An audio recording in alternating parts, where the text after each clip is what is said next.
श्री राम समर्थ। अप्रैल 10। हम राम को सर्वस्व समर्पण करें। मैं कहता हूँ कि हम राम को मन से सर्व समर्पण कर दे। मेरे नातेदार आदि जो भी हैं केवल एक राम ही हैं, ऐसा दृढ़ भाव रखकर राम की शरण में जाना चाहिए।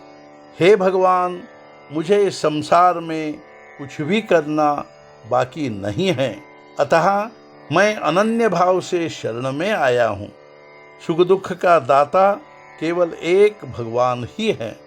जिस समझदारी से हम काम करें उसके सुख दुख के परिणाम हमें भुगतने ही पड़ेंगे।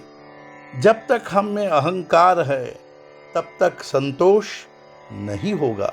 यदि आप संतोष चाहते हैं तो साधुजन एक विशेष उपाय बताते हैं। वह उपाय है हम अपना सर्वस्व राम को अर्पण करें। सज्जन हमें सर्वस्व कैसे अर्पण किया जा सकता, इसका मार्ग बताते हैं। हमें निरंतर प्रयत्न करना चाहिए, फल की अपेक्षा नहीं रखनी चाहिए। कर्तव्य भावना से कर्म करें और कर्तव्य करते समय भी भगवान को न भूले। पहले भगवान का अनुष्ठान हो और इसी से प्रयत्न करने की प्रेरणा होगी। यदि हम भगवान का अखंड अनुष्ठान करें तो सहज ही में कर्म रामार्पण हो जाएगा। संतों का मुख्य लक्षण अत्यंत शांत वृत्ति है। जो बात घटती है वह प्रभु राम की इच्छा से ही घटती है। खबरदार रहकर गृहस्थी करनी चाहिए। भगवान हमारा त्राता है, यह जानकर ही हमें निर्भय रहना चाहिए। प्रभु राम हमारे घर आए, यह तो हमारा भाग्योदय है। गृहस्थी ठीक ढंग से करते हुए हमें प्रभु को सब समर्पण कर देना ही उचित है। जो दोष हम दूसरों में देखते हैं वस्तुतः वही दोष हम में होते हैं।